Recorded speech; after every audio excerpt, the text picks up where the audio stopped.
ధైర్యం, ఆత్మజ్ఞానం, ఆనందం, ఆరోగ్యం, ఆధ్యాత్మిక శక్తులకు ప్రతి గురువారం పఠించదగిన శ్రీ గాయత్రి అష్టకం. ఉషః కాలగమ్యా ముదాత్తస్వరూపాం అకార ప్రవిష్టా ముదారాంగభూషాం అజేసాదివంద్యా మజాచాంగభాజా మనోపమ్యరూపాం భజామ్యాదిసంధ్యాం సదాహంసయానాం స్ఫురద్రత్నవస్త్రాం వరాభీతిహస్తాం ఖగామ్నాయరూపాం స్ఫురచ్ఛ్వాదికామక్షమాలాంచ కుంభం దధనామహం భావయే పూర్వసంధ్యాం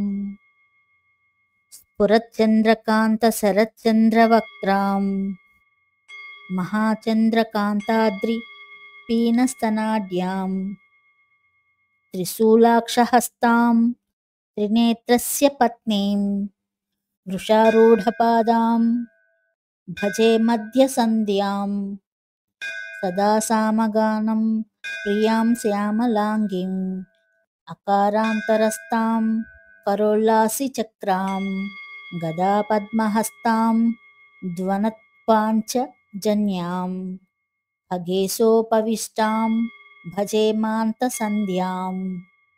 ప్రగల్భస్వరూపాం స్ఫురత్కంకణాఢ్యాం అహం లంబమానస్త న ప్రాంతహారాం మహానీలరత్న ప్రభాకుండలాభ్యాం స్ఫురత్కైరవక్త్రాం భజే తుర్యసంధ్యాం హృదంభోజమధ్యే పరాంనాయమీడే సుఖాసీనద్రాజం హంసాం మనోజ్ఞాం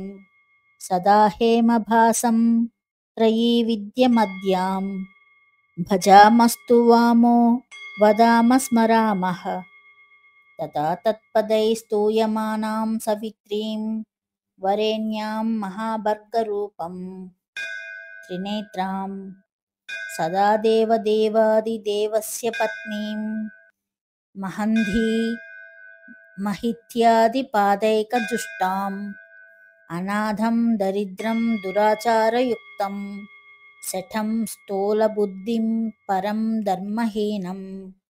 త్రిసంధ్యాం జపధ్యానహీనం మహేసిం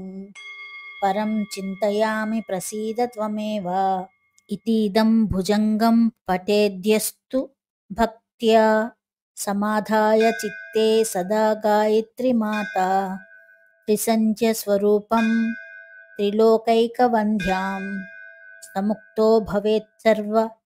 పాపైరజస్రం సముక్తో భవేత్సర్వ పాపైరజస్రం